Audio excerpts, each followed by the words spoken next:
What are you doing? Stuff. Stuff? Yeah.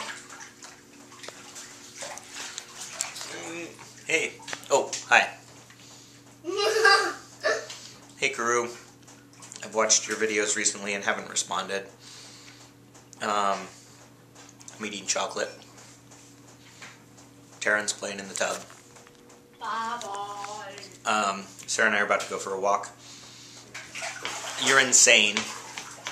Oh. You know what Uncle Karu did yesterday? What? He went swimming in a lake that was 49 degrees. Oh my goodness. Really cold.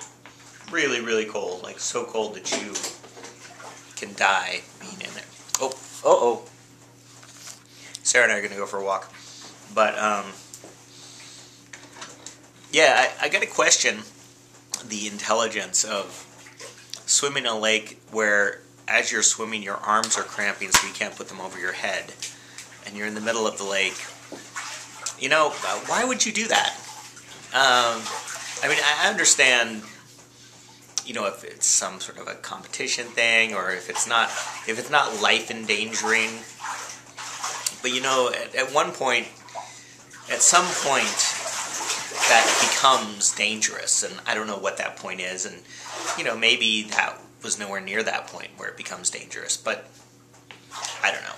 It seems like if you're doing something that limits your physical ability to respond to the need for survival, maybe that's something you shouldn't be doing.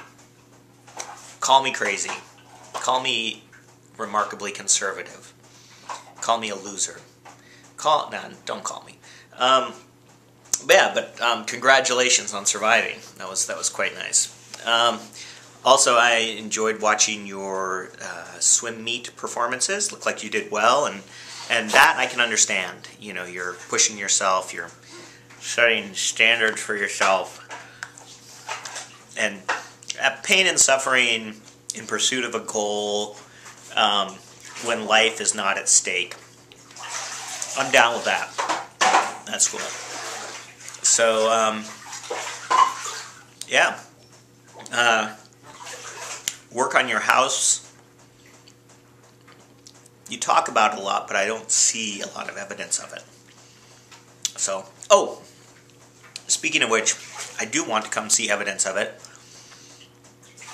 The Nasus meeting in Madison is in October, like the 14th and 15th or something like that.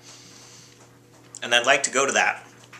And if possible, I'd like to fly out early. And I don't know if there's a way I could fly somewhere closer to you.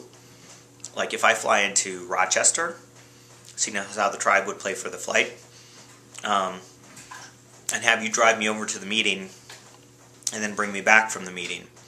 I don't know if that's more hassle than it's worth if you can't take that time off or what, but you know, I think that would be a lot of fun if it's possible. If not, I can just fly into Madison. You could trek over to visit me, but I'd like to, you know, visit your digs again and see what changes have been made to your household and all. So that's my story. I'm sticking to it. I think I told you I did a private video about the meeting in Seattle, and there was nothing in that video that's particularly sensitive. It's just that I mentioned a lot of people's names, and you know, I don't know, I feel like if I'm mentioning a lot of people who I'm not sure that they want to be mentioned in a YouTube video, I just made it private. So anyway, if you didn't get a chance to look at that, check it out, because it's on and it's private. Let's see, what else? Soccer is all-consuming around here. You know, basically it's 5 or 6 days a week, either organizing, painting fields, playing, and then I coaching. am going to do soccer. Oh, you're going to do soccer in the fall? Yep. All right, cool. So it's going pretty well. The games are Friday evenings, and we're really enjoying that. I think I already talked to you about that. Actually, I'm going to go, I think, and watch the Hispanic team that I used to play on is playing at 1 o'clock. I'm going to go check them out and see how they're doing.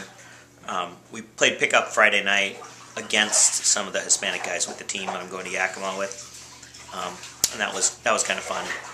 I didn't actually know about it, so I showed up to set up the middle school kids games, and then Sarah, and then everyone started showing up to play, and Cesar was like, "Are you going to play?" And I was like, "I don't think so." And Sarah's like, "Oh yeah, Cesar called." And so I ended up staying and playing, and I had a good time. But I'd worked out. It's funny, when I work out in the mornings, especially after a week of working out every day, my legs are really heavy, and I'm not as quick, and I'm not as energized. But if I go and play like on a Saturday at noon, I feel so much better. I feel like I have a little more energy and more quickness.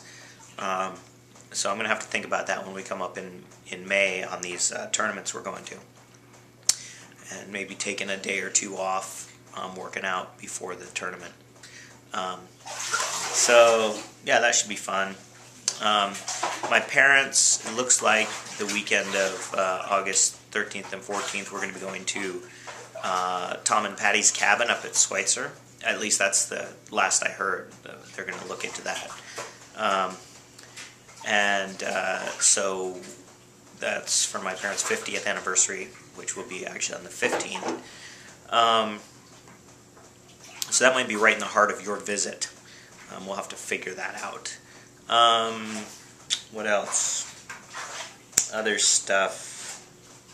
I don't know. We're working on setting up a retreat for my office. And I think what we're going to do actually is take a boat tour of the Hanford Reach of the Columbia River, which is the only wild stretch of the Columbia River in the United States, and has a lot of cultural significance to the tribes. So we're going to get a guy who knows something about all that to go up with us, and we're going to spend a day just riding around in a boat talking about the cultural significance of the Columbia Reach and the natural history of that area as well. So I'm really looking forward to that. That's preliminary, obviously. That would be in the end of July. Oh gosh, I don't know what else to tell you. I've been kind of... this has been a weird weekend. So next weekend, Sarah plays a tennis tournament. The weekend after that, we're going to Bend to watch Carew play districts in tennis. And then the weekend after that is a soccer tournament in La Grande, which I'm going to coach and play in. And the weekend after that is the Yakutak tournament. So it's going to be a busy month, the next month coming up. Sarah's book sales. Sarah's last week, I think I told you this, she sold 100 books on a number of days. I think this week she's the total... Darren likes saying es un globo. He's speaking Espanol. Even though it's not a balloon, he still likes to say es un globo. No es un globo. Es un globo. Es el baño. So, yeah, I guess that's it. I'm glad to see that you survived your swim. And I'll talk to you soon. Till then, still dead.